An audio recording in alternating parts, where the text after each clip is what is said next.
Hi, everyone. This is Megan. And this is Steven. And this is the Synchrony Podcast, where we talk about transforming apostolic dating culture and ending loneliness in the church. And happy Friday. This has been a lovely day. Happy Friday. Such a fun day today. It has been very fun. We got to go speak at a youth retreat. That's right. For our local youth group, our church's youth group. Yep. Which is so cool. What did you think about it? Well, I thought it was a lot of fun because we got to kind of use them as guinea pigs for for some curriculum or for just information to the younger generation. Yeah. Which is applicable to more people, which is maybe what we're talking about a little bit tonight. I just want to say that when you say the phrase the younger generation, you sound 85 years old. Sure, but they are the youths. The youths. It was actually a pretty varied group. The chidlers. It was a pretty varied group. We had I think ages 12 to 30 something between youth and our college and career group, hyphen group, and then some of the youth leaders and chaperones and stuff. Yeah. It's good stuff. It was a lot of fun. Yeah. But question for you. Mm-hmm. What was it like for you? Because you grew up going to that retreat when you were a teenager. I'll talk about that in a second. First, let's do a shout out to our sponsors at Cafe 117. Thank you so much to Cafe 117, an amazing apostolic owned coffee company. You can get their premium single origin coffees and their blended coffees on subscription mailed right to you. And if you use the link in the description, you can get a discount. We love them and we love the causes that they serve, and we love their coffee. Tip my hat to y'all. Proverbially. Yeah. So what was it like doing a dating conversation at my home church? Yeah. Well, some of the young people there are old enough to remember some of the dating mistakes I made very visibly in church. Sure. So in some ways it was funny and I don't think many people have a whole catalog. Some of the youth leaders do. Yeah, sure. Some of the youth leaders are people I dated way back in the day. That's not a brag. Amazing people all. But again, if you haven't heard us talk about this, I made lots of dating mistakes as a teenager, just dating for the wrong reasons. But not all of them were mistakes. They were just, you did date a lot though. Not all of them were. Yeah. No, I wouldn't say choosing those people as dating partners was not a bad thing. Yes, I want to caveat that not every person you dated was like this horrendous thing. No, I dated some fantastic people who are still serving in ministry and doing amazing things, and I'm proud of them, and I'm grateful to have known them. And it's weird that I'm advocating for your exes. No, they're great people. But don't talk about my friends like that. Hey, we're shaking the camera. You're laughing so hard. That's the way it should be, right? Yeah. Restore such a one in the spirit of unity. No, it's good. But it was funny because I remember going to this retreat as a young person. And this is not to throw any of my youth leaders under the bus because they worked so hard. But I do remember some particularly traumatizing lessons delivered at that retreat about relationships and dating, sexual purity, purity culture. And we did not talk to the young people much about sex and purity, but we did talk to them about dating and how to choose great dating partners and what uniquely apostolic dating looks like. And so that felt kind of like redemptive somehow. Yeah, like a redemptive story arc. It was neat to go and rewrite some of the history. And my little brother was there as a young person, which is really cool. And shout out to him for watching our son the whole time. Yeah, it's true. He had to hold his nephew and keep him entertained for part of it. But he's awesome and he's an amazing young guy. And it was cool just to be able to pour hopefully something into him that will serve him well. So it was great. Yeah. I had a great time. It went by quickly. It did. Mm-hmm. but we're going to share like a little tidbit, teaser, Yeah. nugget for Yep. anyone who wasn't there, pulling from the lesson that we made. We kind of packed a lot into this curriculum, so I think this is our first time like running it for a group. I think I'm probably going to try to break it out into a few different lessons. Yeah. Workshop. I think it's totally worth it. Yeah. And it's one of those things is that you and I have talked about a lot. We've mentioned it a couple times on the podcast, but these conversations are not talked about enough in particularly, I think, Christian culture, but I think in particular, apostolic culture. Yeah. We have a lot of conversations about what not to do. Mm-hmm. But we're hoping that with this curriculum or these lessons, eventually, they will be at least a start to a conversation about what to do. Yeah. At least some guidelines. Right. And the thing about it is like, we have to start younger than you would expect. Yeah. Because dating culture is present in our kids' minds from a very early age, worldly dating culture. Oh, sure. And puberty. Right. My daughter she's watched, a couple of like kids sort of shows. Oh, no. So one of her little friends at church told her that he has a crush on her. Oh, yeah. And wrote her a note, which Yeah. is very cute. She's 5. Yeah. I don't think it's serious. Hey, I had my first kiss at like 5. Okay. You need to slow your roll. Okay. Well, we'll have to talk about physical boundaries with her next time. Yeah, no, like, and that's innocent kid play. Absolutely. But the fact that the language of like crush and girlfriend and whatever is even in their heads. Yep. Is because there's a dating culture that they're encountering at school and in TV and in all these different places. I say that were you in the car when I asked her what a crush was? Yeah. I think she was like, I'm like, Lily, what's a crush? And she's like, it's just when you're really, really good friends. And I'm like, well, this is also the same girl that told me that she had 5 girlfriends. So. I mean, I call my girlfriends girlfriends. No, I know, but for her, it's the same language. Yeah. Even though we contextually know that they're 2 different things. Right. She's like, yeah, I have 5 girlfriends and 4 boyfriends. I'm like, okay, well, we'll work on your polyamorous life. Okay, we're gonna have to pull that so we don't get. Why? We're not encouraging our children to be No, polyamorous. absolutely not. That's what I'm saying. That's the whole point. Goodness. Oh, anyway, so what we are doing is trying to give young people more tools in their toolkit to understand that there is an apostolic way to go about these things that is distinctly different than what they're going to encounter in the world. Yeah, and it's. I was talking to one of the parents today, of one of the youth members that happened to be there. The parent happened to be there listening to what we were talking about.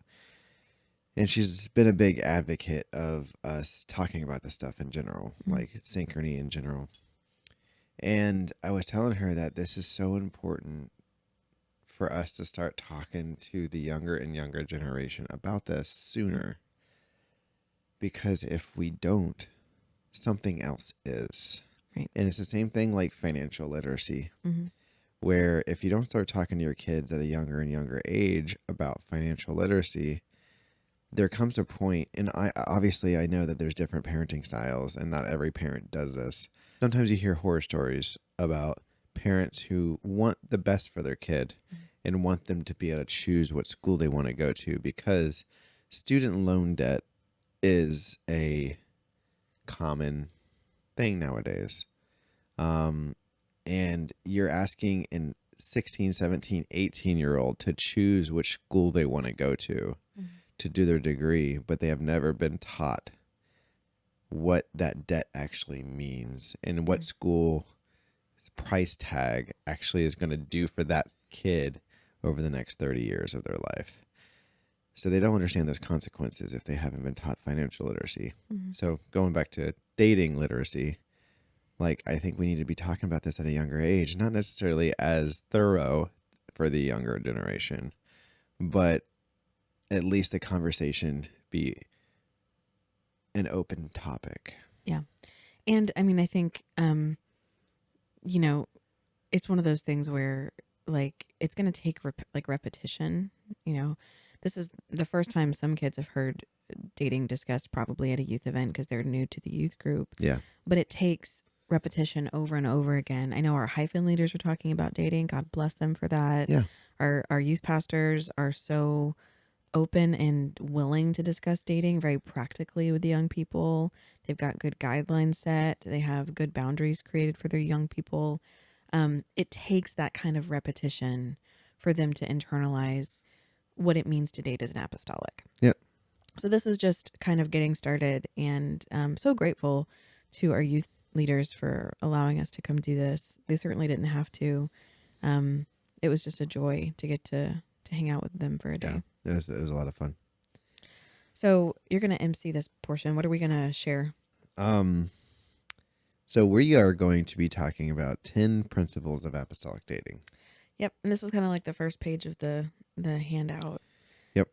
I hadn't really written these down before. Like these are all things that we've talked about. Yeah.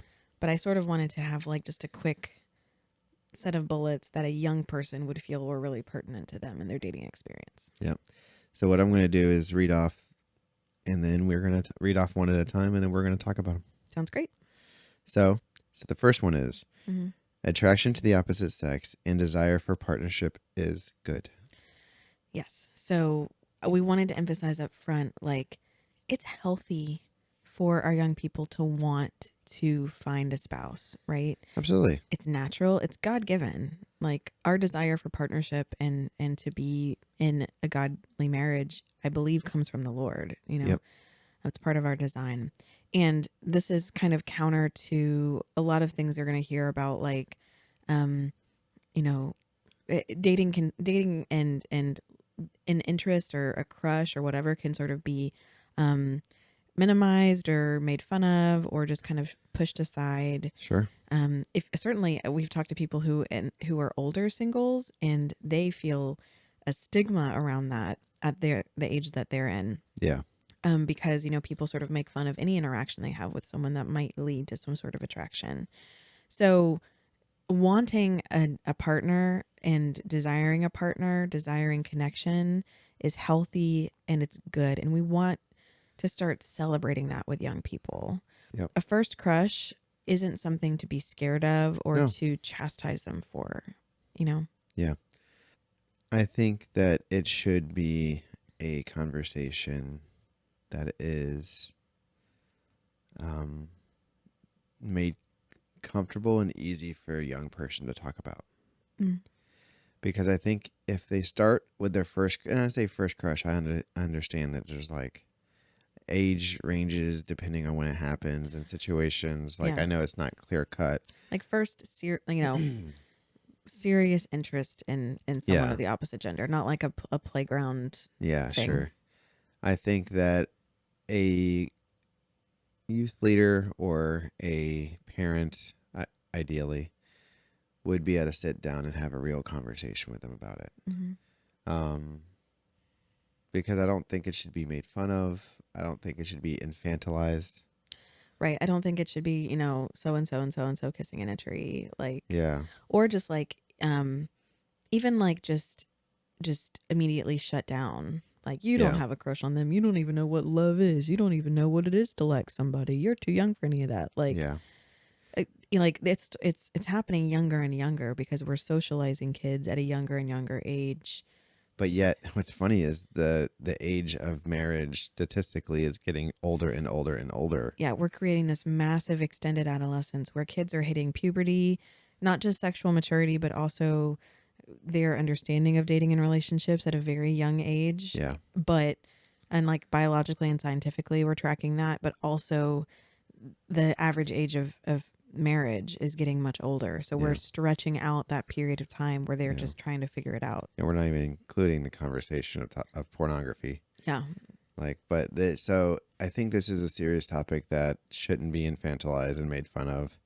And to create a safe space for that young person to feel like that they can come to you or to someone and talk about it.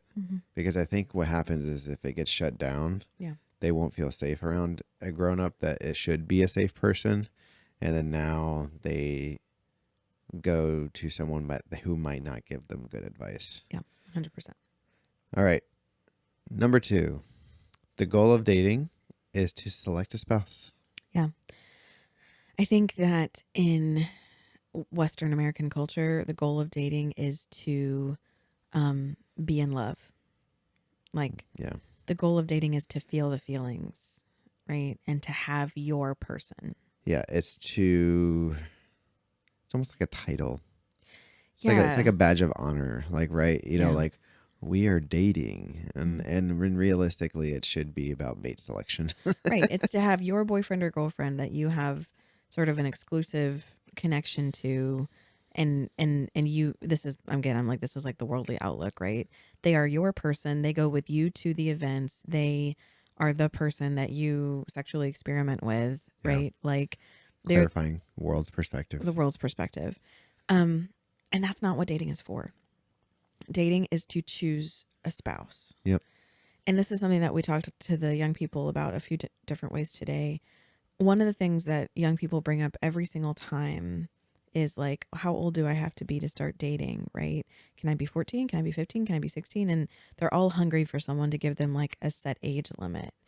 And practically, if dating is to choose a spouse, then you probably shouldn't be dating until you are ready to select a spouse, Yeah. right? It's like, when should I go to the grocery store? Yeah. Can I go, like, if you're going to pick out ingredients for dinner, should you go to the grocery store at 8 a.m.? Well, you can, but why? Yeah. Like, And my teenage self would hate me for saying this, but again, like, reiterating what you said, if you can't afford to go to a store and buy something, then you just don't go to the store, because Right. there's no point. You can't buy it. And from a Christian perspective, if you are putting yourself in a emotionally and romantically, like, a romantic relationship yeah, with someone who you are dreaming about with this person, right? You're thinking about the future with, but you are not logistically ready for that step, you end up treading water for a long time. And I think emotions and mindset start getting idle, yeah, and you start looking for connection in other ways that we all know as apostolics is not always the best route to go until marriage. 100%. And so, to be clear, my teenage self would hate me for saying this. I don't think you should get even in a dating relationship until you can financially even think about getting married. Well, and financially is only one part of it, right? Yeah. Because we have, like, there are times when, maybe two young people that have, like, two 17-year-olds that have part-time jobs, and technically it's legal in their state that they could get married with parental consent, and, like, logistically it's possible, but it's not optimal, right? Oh, yeah, that's what I'm saying. Financial is a good indicator. Financially is a good indicator, but also, like, it's, like, you need to be in a healthy position where you have the right things to bring to a marriage. And we'll talk more about that. But, like, I think, that's more important. That readiness is more important than setting any kind of arbitrary age limit. Yeah. Could you step into a marriage in the next year? Yeah. If the right person came along, great. You're maybe ready to look, right? Yeah. If not, then slow your roll. Do some work. Yeah. Well, I think the reason why I'm harping on financial, and sorry for layering on this one for so long, is because if you are at the point where you can even financially consider the idea of renting or owning a car and the insurance and all the things that go along with it, and all the other aspects of life that us married people or even single people who live on their own Right. realize is important, then you're probably emotionally in the area to where you can and are mature enough to consider a marriage. Possibly. We have friends that married very young. Yeah. And there are pros and cons to that, right? I would never advocate necessarily that everyone should be married. If you have the option that you should marry very early, but sometimes that works for people. I think they were 19 and 20 when they got married. 18. Oh, really? 18, 19. I think 18. Oh, really? Yeah. So it can be done, Yeah. but that's not something that I would necessarily advocate that everyone should do. Both of those people, matured very early in life. Oh, sure. For Um, different aspects and reasons, but yeah. still. So, anyways, I don't want to harp on financial, but like, I mean, at the end of the day, if you can't afford to do stuff, you. It's a good measuring stick, right? Yeah. Like if you are in a place where you could financially support a family home, Yeah. and that might be a good way to just sort of gauge, Yeah. right? Yeah. It's a good first indicator that you might be able to start thinking about it. Yeah. All right. 3.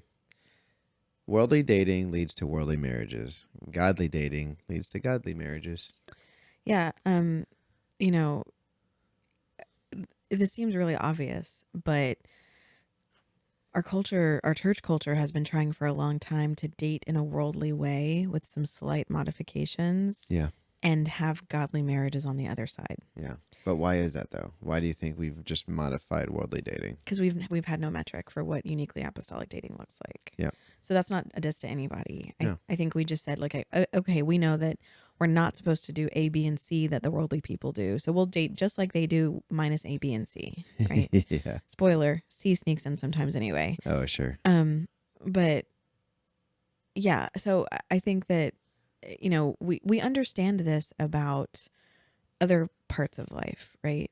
Like we know that you can't, you can't sow to the flesh and reap spiritual things, Yeah. right? We know that you can't focus entirely on your outward appearance and sow into your spiritual walk. You can't Yeah. focus entirely on your job and sow into your ministry. Yeah. We understand that, output and input are related, trash in, trash out, right? So that's something that's really easy for us to get a hold of, but we haven't latched onto that with dating. And it's really important if you're, the parent of a young person, or if you're a youth leader or involved in young adult ministry, for people to understand that apostolic dating is not worldly dating light. Yeah. Apostolic dating should be a completely unique way that we choose our spouses based on the word, Yep. our alignment with scripture. It should look drastically different than how the world chooses a partner and falls in love. Yeah. Because our lives should look drastically different. Our priorities are drastically different, and our dating culture should be too. Yeah. I agree. That's it. That's my soapbox for that one. Yeah. No, I think this is good. I think this is really good because hopefully this will be at least the beginnings of a conversation of what a baseline should look like. Right. Yeah. I even Again, so sorry, I want to clarify. Mm-hmm. I know we've mentioned it. We've talked about a lot of what not to do. Yeah. And this is the beginning of the conversation of what to do in apostolic dating.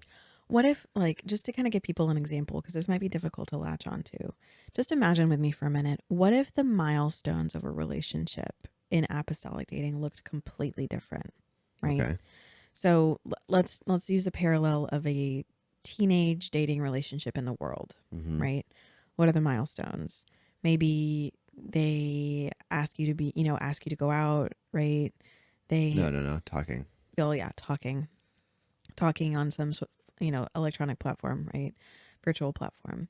And then maybe you guys stay up really late one night talking on the phone, and then maybe they ask you to go out with them to do something, and maybe they ask you to be their boyfriend or girlfriend officially. At some point in there, you've had your first kiss. Yeah. Maybe you go to your first dance together. Maybe they invite you to meet your parents. These are the stages of a worldly relationship, right? When you're younger. When you're younger, right? And my key audience here is like a 16-year-old, right? Is Yeah, sure. who I have in my mind. And maybe it's the prom, it's walking to class together, it's all those things. What if our young people who start hearing about apostolic dating from the time that they're 7, 8, 9, 10, right? And it becomes part of their environment, understand that the milestones are totally different. And the milestone for them is I start doing my dating training, right? Basically, whatever we want to call it. The way you just said that makes it sound like a boot camp. Yeah, it kind of is. We're like, teaching them how to get their lives together before they ever start, right? So like maybe they're like, oh, I'm excited to get in there and learn about how to date. I'm excited to get in there and start thinking about my wife or my husband when I'm 12 or 13 or however old, right? And then maybe the milestone is, I meet someone through a matchmaker or through a conference or, at our church, right? And they like we recognize that we like each other, and maybe they go talk to my parents, and maybe we go talk to our pastor, and maybe we go to our first youth event, as a couple, right? And maybe we plan out our we have our boundaries conversations, right? Like, Yeah. what if the milestones that we consider to be romantic and nostalgic and that we look back on and smile were completely uniquely apostolic? Yeah. And we have some of them, like, going to camp together, meeting someone at camp, right? Oh, sure. Like, there's some tropes, but what if they were all different and unique to us? Yeah. What's funny is I think meeting someone at camp when we were younger and meeting at someone at camp today Mm-hmm. is very different. Mm-hmm. What I mean by that is when we were younger at our church camp, we had to go to the payphones and use a calling card to call our parents, Yes. and there was a line of people, right? And then for a while, you could not bring a cell phone. Like, No, they yeah, wouldn't allow they you. would literally, like, I remember at one point they would lock up cell phones and put them at, like, in the whole week, the Right. cell phones were locked up. Gave up on that after a couple of years. Yeah, they're like, well, these are kind of a thing. Yeah. But nowadays, Mm. oh, so sorry. So when we were younger, if I were to get your number and we live 4 hours away, Mm-hmm. it would be almost impossible to follow up with that relationship. Sure. See you next year at camp. Yeah. Nowadays it's like with the ability of texting and FaceTiming and getting to know someone. I mean, we're doing Synchrony, like where most of it's online and virtual dating right now until they can afford or set up a time to get to meet each other in person. Yeah. So it's kind of the same thing now, right? So I'm just wondering what that looks like these days.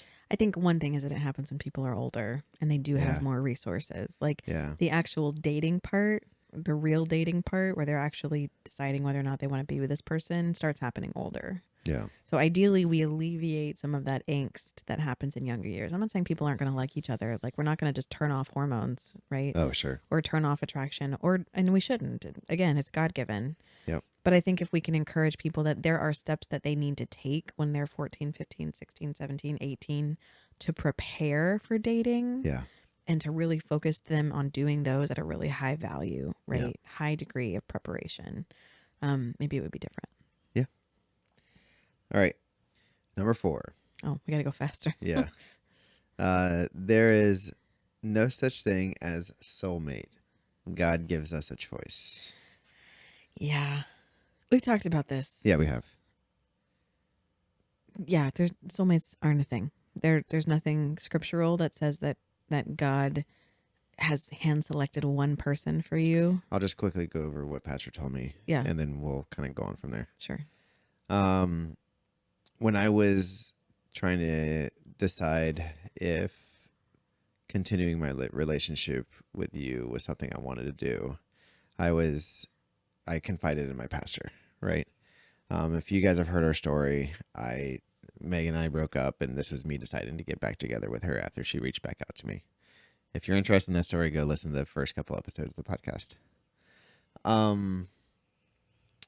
And in that conversation with my pastor, I was like, what is God's will? I want to know God's will. What is God's will? Is this the right one Is for this me? the right one for me? And he did his very stereotypical Pastor Kyle thing and sat back in his chair and looked at me and goes, Stephen, you could marry 1,000 different women and be in God's will in that marriage. You could marry one of 1,000. Yeah, different one women. of King not all. Solomon. Yeah. One of the anyways. Yeah. There's a lot of different people you can marry Mm-hmm. and still be in God's will. Yeah. It's what you do in your marriage and the choices you make as a couple that determines if you're in God's will. Yeah. there is a handful probably of people that logistically are feasible for you that you'll probably bump into on a regular basis that are aligned with your values who would make you a great partner Yeah. in life. And he even followed up with, there's a reason why God gave us free will. Yeah. He gave us the choice of who we wanted to be happy with and spend the rest of our lives with, as long as we followed Scripture together. Mm-hmm. Together. Yeah. You know. And the thing about it is, like, I told the young people today, like, our God is fair. He told us very explicitly that there is one way to be saved, right? There's one way to be baptized. Yep. If he thought there was only one person you could marry, Yeah. you would get born with a tattoo with their name on it or something. You know what I mean? Like, if that Probably were not a tattoo, but yeah, if Jesus put it on, he would be fine. You know what I mean? Like he would deliver that to us in a very overt way, and he doesn't do that because he doesn't need to. He's given us a Bible with guidance and a good old brain between our ears. yeah. And if we use those two things, ideally, we should be able to find someone that's a good fit. Yeah. I don't mean to minimize it. I know it's really hard out there, but my point is, like, he doesn't, the idea that there's just one person out there that could complete me, and what happens if I miss them, and what happens if we end up with the wrong people and whatever. I actually watched a little video a while ago that the idea of soulmates in our culture, and I don't know if this is true, like, caveat. I've seen this in a few different places. People suggest that it actually came from Greek mythology, and this idea that in Greek mythology, humans were originally created as a being with two sets of limbs and two faces stuck together back to back. Creepy. And they were too powerful, so the gods split them. Oh. And your whole, goal in life is to try to find your missing half, right? I see. That's a cool story, but yeah, it's obviously not real. yeah. Even like, we have language like my other half, or like in Spanish you say la media naranja, which is the other half of the orange, is the idea like of your person that's a perfect fit for you. Yeah. That's not accurate, right? There's no one single person that could fit you. For me, it'd be the other half of the octopus.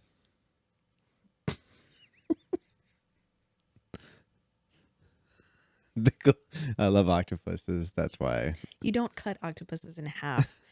You can, though. Yeah. They have 3 different hearts. One for their main core and 2 hearts for all of their appendages.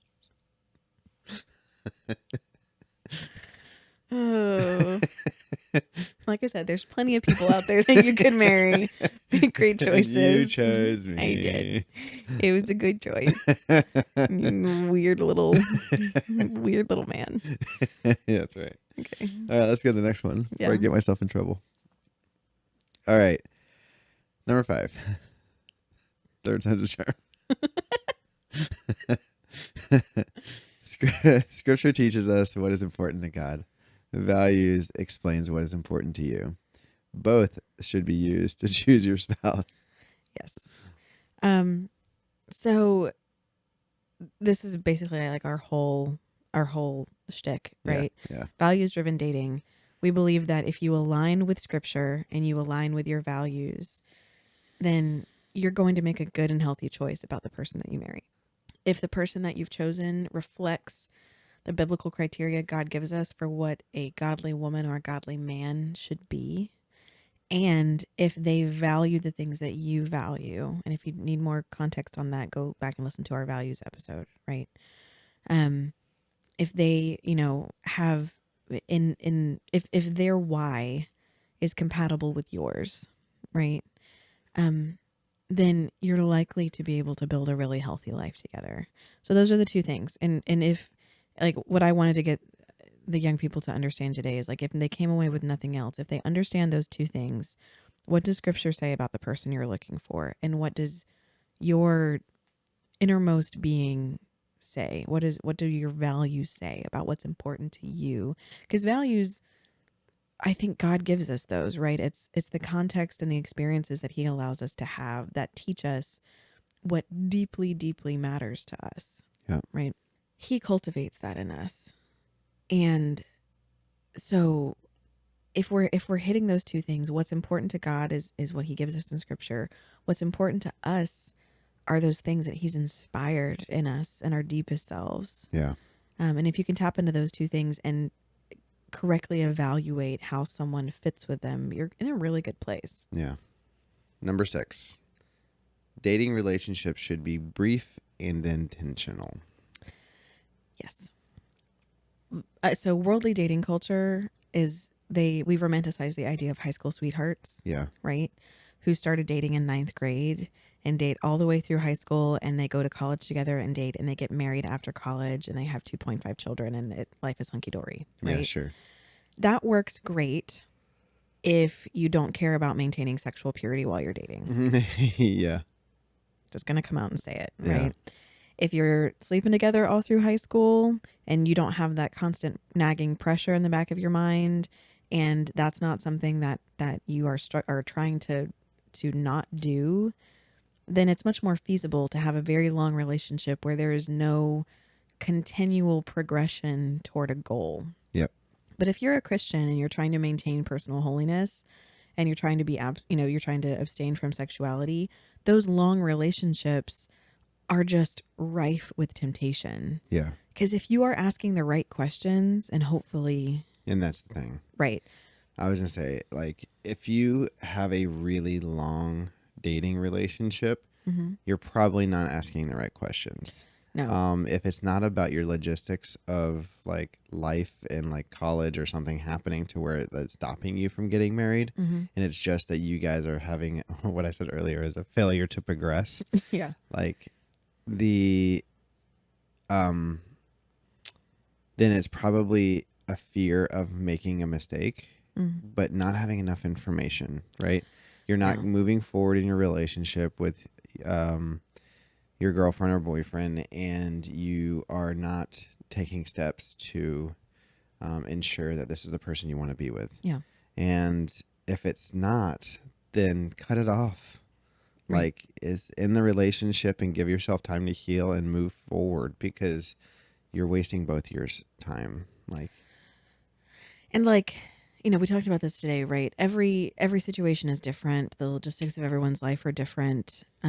But my rule of thumb would be if you've been dating for a year and you don't know that person is the person you want to spend your life with. That doesn't mean you have to marry them tomorrow. No, but you should at least know that this is the person you want to marry. Right. If you've been in a regular dating relationship with them for a whole year and you're still on the fence. Yeah, and you've asked the right questions. Yeah, well, that's the thing. If you're still on the fence, you haven't. Yeah. Like, if you're sitting there going like, and if you could be a person who's in this dating relationship and you know in your heart of hearts this person's not it. Yeah. But you enjoy being around them and you enjoy their companionship. Like, I don't want to lose the friendship. I don't want to waste our time. Like, right. There's all those reasons why you might be hesitant to call it what it is.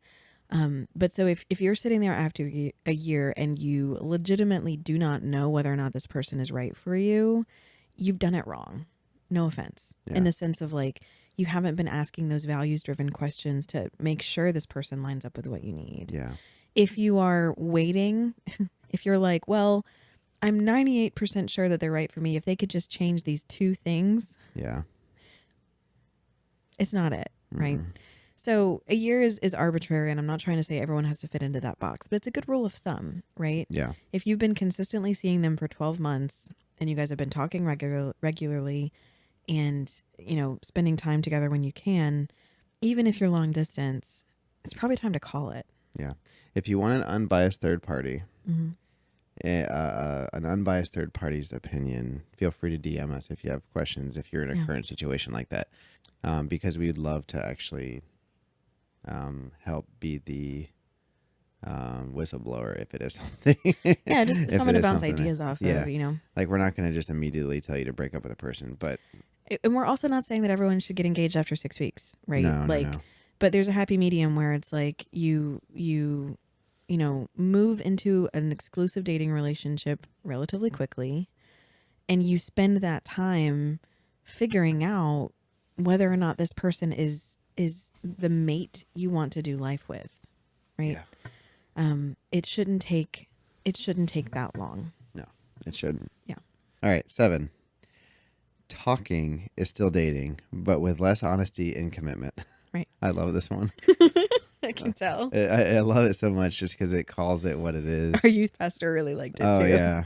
It's just Um, a lot of people disguise talking as a non-committal way to date someone yeah. and drag someone's heart on the floor for a long time.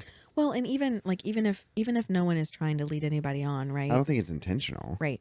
Talking is a way that some young people avoid labeling it as dating, sometimes because they're youth leaders and And don't even parents. say young people because we have talked to full-on I know, but I'm grown-ups. specifically talking about a young person phenomenon here. Okay. Sometimes youth leaders and parents set an arbitrary boundary age for dating, Yeah. right? Like you can't date until you're 16, you can't date until you're 18. And they're doing that under their God-given authority to set boundaries in this young person's life. Yeah. And sometimes young people will be like, "Well, we're not dating, we're just talking." Right? It's dating. Yeah. Okay. You don't have to be physically going out on dates or calling each other boyfriend and girlfriend to be having conversations that indicate romantic interest, that that are about looking to see whether or not this person's a good partner. So when you are talking to someone and you are messaging them individually and you're trying to spend a lot of time with them individually and you're looking for opportunities to connect with them romantically or to share your hopes and dreams and talk about a future together, that's dating. Yeah. I think what I don't like about the talking phase is that we are already running into a crisis, and that might be making it bigger than what it is, but a crisis of avoiding commitment, Mm. and talking is just exacerbating that, right? Yeah. I just feel like I've heard of so many different people who have talked for like a year. Right. So not only you're not asking the right questions because you're not actually dating, because Mhm. you're not thinking about the future completely and entirely, and it's not exclusive most Right. of the time.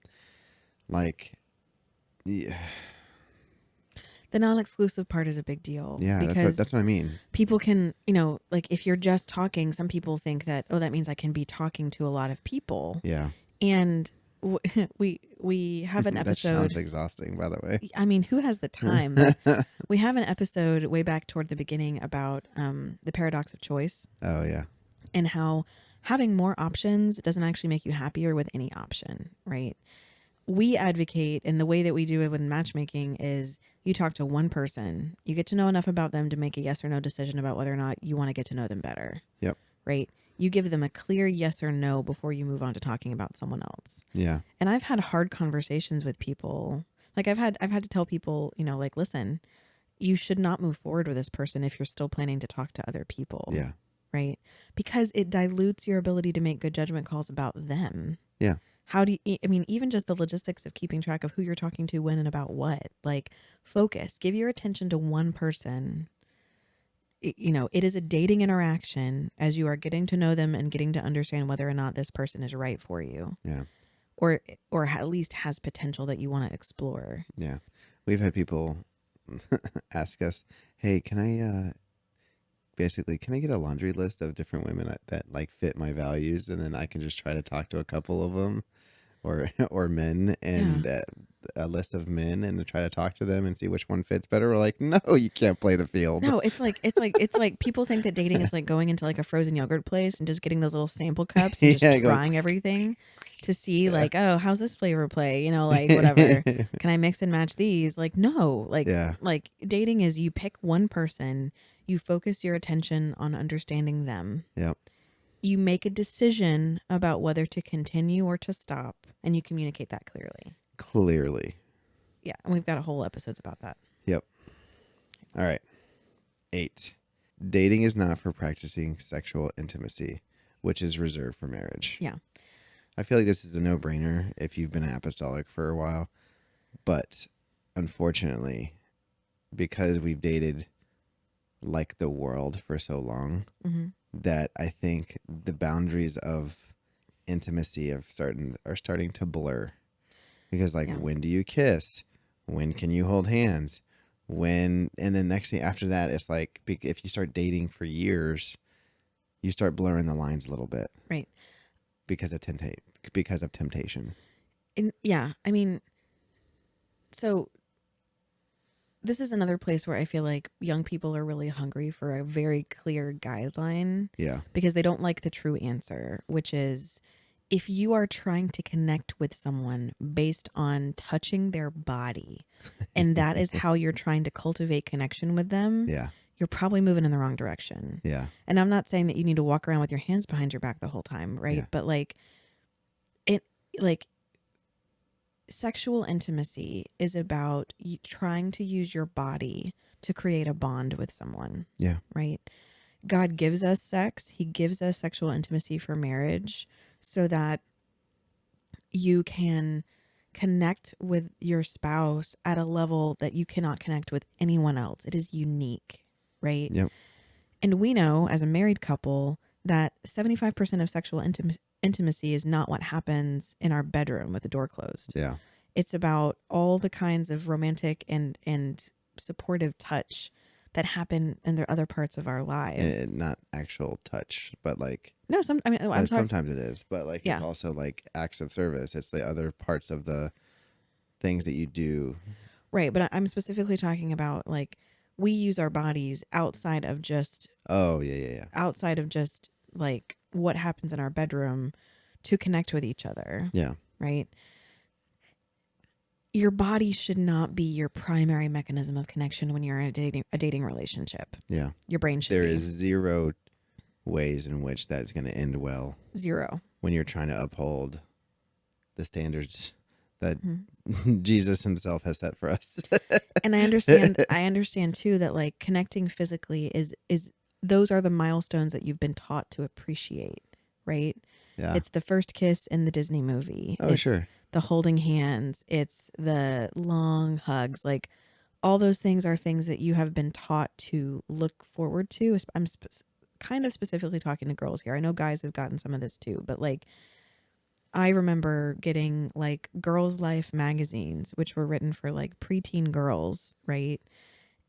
With an instruction manual on how to go about my first kiss, right? Mm. And just, I want to go talk to the author of that article, first of all, because for some of the tips made no sense, one, but also like, why are we doing this? And I guess the takeaway for me is like, I sympathize with young people who are craving those moments because that is human. Oh, sure. It is human to crave physical connection with someone you love. Yeah. And I want to caveat to the listeners that me and Megan in our dating relationships before we got married were not perfect. And our first one. And I'm saying like in our dating relationships, period. Oh, like, yeah. With Yeah. other Like people. we were not like, I don't want to say golden children, but that's not, we were not perfect. Right. And most young so, people like, aren't. No. Yeah. And so I don't want to make us sound holier than thou because we made no mistakes. That's not true. Yeah. But we also need to talk about clearer boundaries. And Yeah. again, this ultimately falls on your youth pastors and your pastors to set those boundaries and your parents to set those boundaries. Right. We should probably do a whole episode about like touch and dating because there's some interesting science around what that does to your brain and your judgment. Yeah. Right. But the long and short of it is like, if you're a young person and you are hungry to start a dating relationship because you're looking forward to kissing and holding and touching and all of those things that seem very romantic and sensual or sensory, Yeah. that's not the goal of an apostolic dating relationship. That is the world's view of dating. Correct. And this is what we're trying to change. Right. And side note, you don't have to do those things to know that you're going to have a great, healthy, intimate life after you're married. Yeah, That's another thing the world is. From a guy's perspective, I got this a lot. I'm gonna be a little transparent here. Mm-hmm. In high school, when you're on the wrestling team, guys all talk. You know, like they. And I was not the most popular person on a wrestling team, or even just in the gym, and period in the guys' locker room. And so guys talk about girls, and then they would randomly single out guys and ask them about their sexual like experiences. Mm-hmm. Well, I was like 16, 17, and then so one of these days, one of the like high school like jocks that drove me nuts, targeted me and talked to me and asked me in front of the whole locker room like what I had experienced, and I told him I was a virgin. Mm. And dude, like it was unheard of. And there is this pressure that I had never felt before that day, that if you do not test drive the car before you buy it, is the analogy that gets used a lot. Yep, 100%. For guys, then you are possibly, one, going to waste your money. Yeah. And two, you're going to have, it's a recipe for an unhappy marriage. Yeah, this whole idea of sexual compatibility. Yeah. Which, let me be clear. If both of you are human beings, you are sexually compatible. Yeah. Well, Like, and have good communication skills. That's the thing. Sexual compatibility is not about how, like, your likes and dislikes or your physical equipment. It's about when you get into your marriage, how you talk about your intimate life. Yes. And how you work together to build a healthy intimate life. Yeah. Right? If you can communicate and are open and vulnerable with each other, right, you will have a great sex life. Right. So this whole, I'm not saying you won't have challenges. I'm just saying that is a perfect foundation. Yeah. For if you have a safe relationship where there's mutual respect Yes. for each other and each Yeah. other's bodies, clear communication, a healthy outlook on sexuality, and patience, Yes. then you're in for a great time. Yep. But I think The whole like test driving the car thing, like right. it drove me nuts. And from that day forward, now that they knew that, of course, they targeted me multiple times a week after that. Yeah. Which was a thing that drove me nuts. I'm sorry. That's fine. No, it's just, and I'm not the only guy that would like that though, and I know that.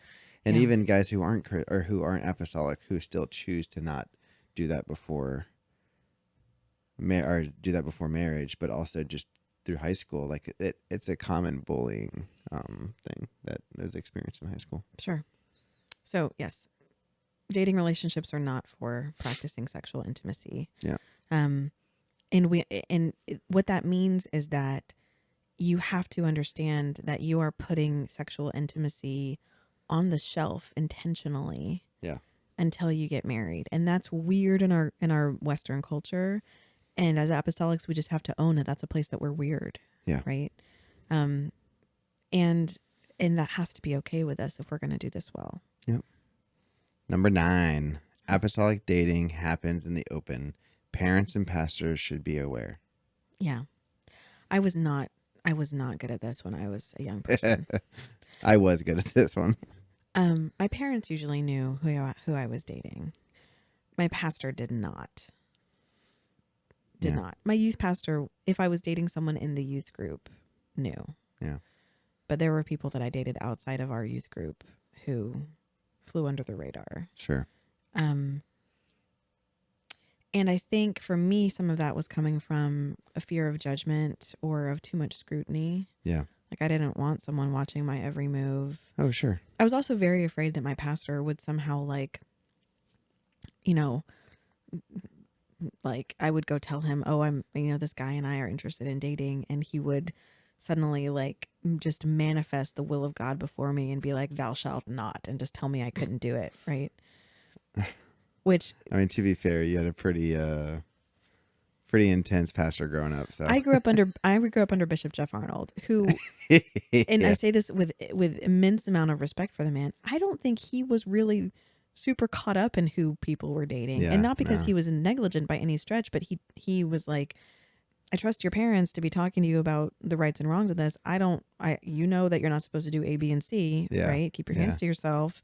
Come talk to me if you have issues. But he wasn't super hands-on with that. So Yeah. like the idea that he would just outright say no is sort of funny, because I think he would have just been like, well, what do your parents think? Have you guys talked Yeah. about it? Like, I think he would have been Yeah. very, he would have been like, why am I the first one to know about this? Like, let's have a conversation that involves your parents, But, so it's funny that was even in my mind, but I was so scared of them telling me no about someone that I was dating. But it's one of those things where if you're a young person, there is nothing but benefit from your leadership being involved. Yeah. Right. And hopefully you attend a church where you feel very safe approaching your leadership. I want to acknowledge that not every church is like that. Yeah. Because our churches are full of imperfect people. Yeah. Right.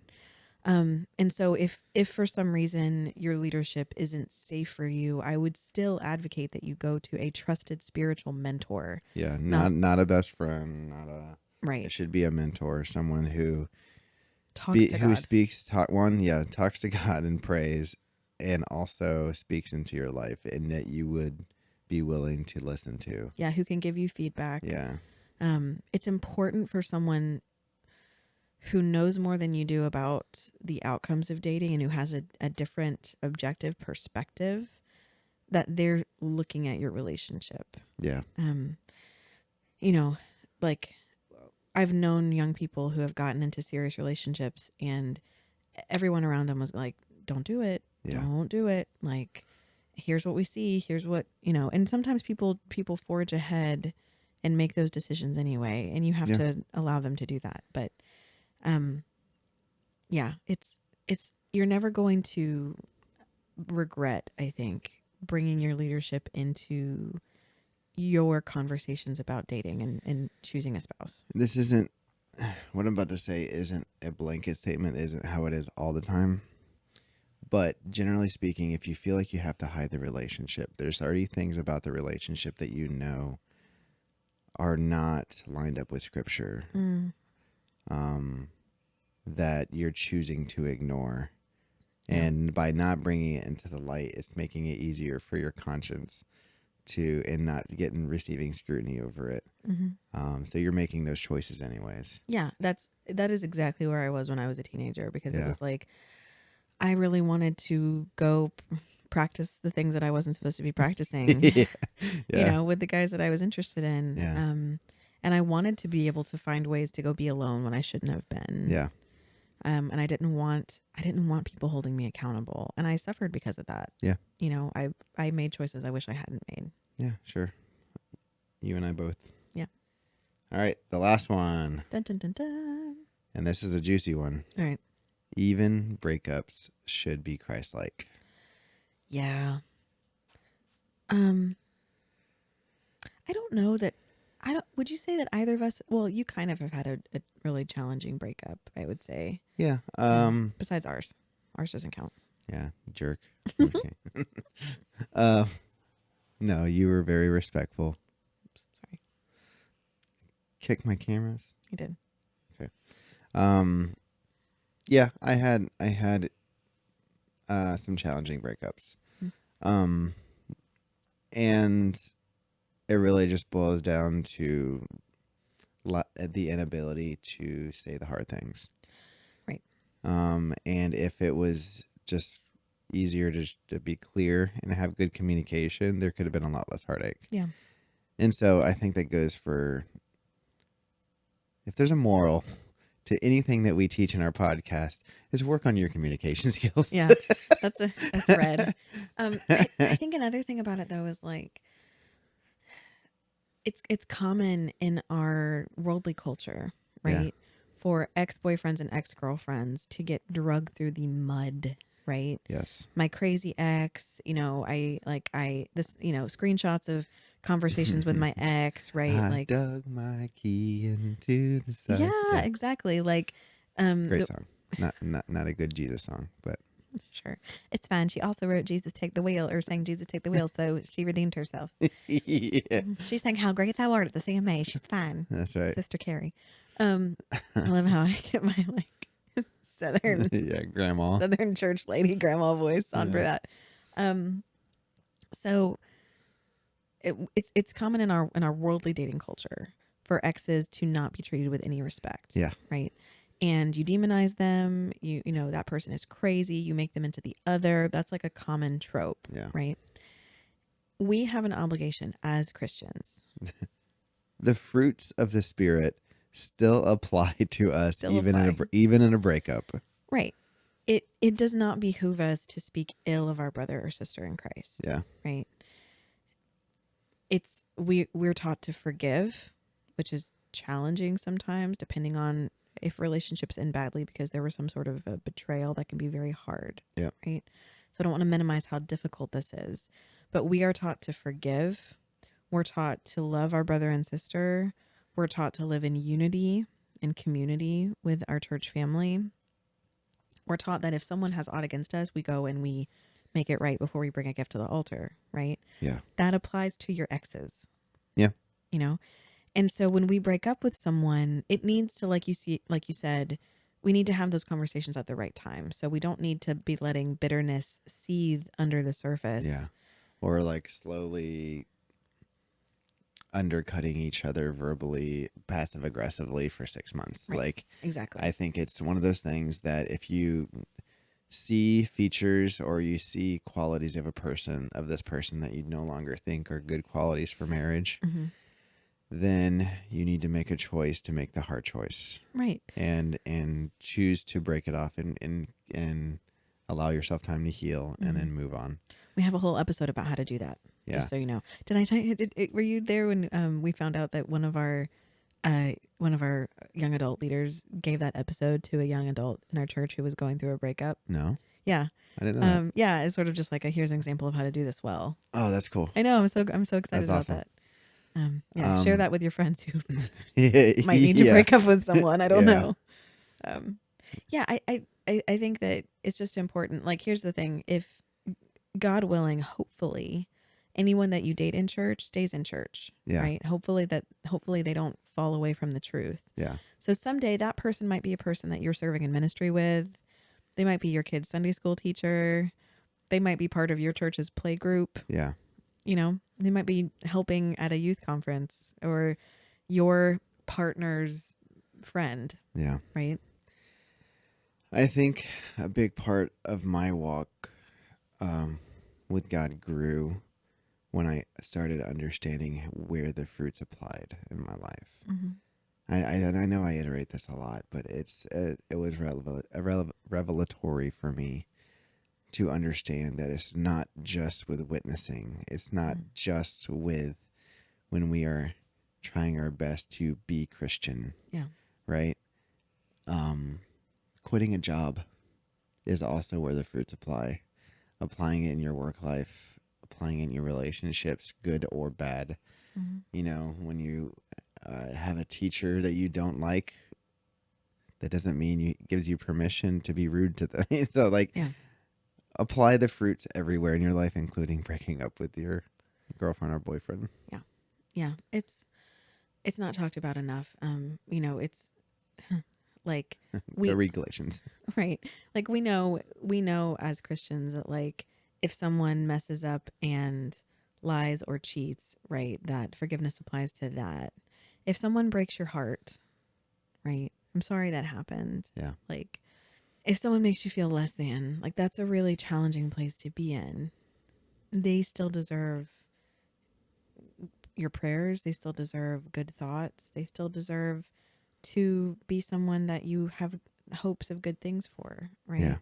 It takes, and I know that it takes a lot to do this, but when you can look at someone who you had feelings for in the past, who's moved on, and genuinely want the best for them, and be excited and happy for them when they move into new chapters of their life with new people, that's a sign of maturity. Yeah. I'm grateful that, circling back to the beginning, the people that I dated as a teenager who, struggled with me through some of those early years of trying to figure out what this was about, a lot of them that are still around are in really beautiful marriages now. Yeah. And there's a special kind of joy Yeah. in seeing that, and seeing that God can take that broken teenage, in my case, kind of poorly formed relationship, and take that person and me into different places of maturity where we can have great, healthy marriages. Yeah, exactly. I think that's awesome. Yeah. It's something you should look forward to, Yeah. And our kids are all going to grow up together, so it's important to we're all going to see each other at the birthday parties, Yeah. But yeah. Yeah. Anything that was on that list that you feel like, we didn't explain clearly that people need to spend some more time on? Nah, people listen to us like you over-explained it and went down 7 rabbit holes. At least we're on brand. Yeah. I think we have an exciting announcement. Yeah. So before we get to that, really quick, I will try to make these 10 principles available in some form, maybe a PDF download or something that I can put somewhere so people can go grab A it. freebie. Yeah. If you are a youth leader or a youth pastor or a youth president and you're interested in knowing more about what we were teaching at this retreat, we'd love to share what we have with you and get feedback and chat about it. So please reach out to us at questions@synchronyproject.com, and that way we can connect with you about that. Yep. Exciting announcement. We are going to Texas next 2-3 weeks from now. Yeah. So we're going to be in Lufkin, Texas at the Texas District Singles Conference. Woot woot. We are not going as a vendor. Yep. We are going as supporters of the singles ministry. Our singles ministry is so important. Yep. And the Texas District does nothing halfway. They really pull out all the stops and are pretty exemplary in terms of what they offer our singles. And I've heard nothing, like we've heard separately throughout the last couple of years of doing Synchrony stuff, that people have gone to this conference and they've absolutely loved it. Yeah. And we encourage, we understand that conferences are a challenging place to date and find connection. So this isn't a dating thing. Yeah. You should go to these conferences just because they're amazing. And they're, if you can afford it, if you have the time, it's great fellowship. It's great teaching. It equips you uniquely in your single season. Yep. But we're going to be there. And our goal really is just to meet people, see some of the people that we've been working with, hopefully, and just try to be available as, as a supporter of singles ministry and of our singles in any way that we can. That's right. I'm excited about that. Yeah.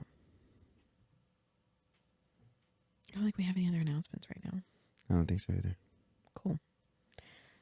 Hey. Huh. I love you. I love you too. Thank you for going and doing this retreat talk with me and running the icebreaker part of it. Oh, anytime. I'm excited. Yeah, me too. Hopefully by the time our kids are there, the landscape will look They'll be teaching it. Yeah, maybe. They'll be our ambassadors. I hope so. Yeah, hopefully. Yeah. No pressure, Lily or Fletcher, if you end up listening to this later. Yeah, exactly. All right, guys. Have a great week. Bye. Bye.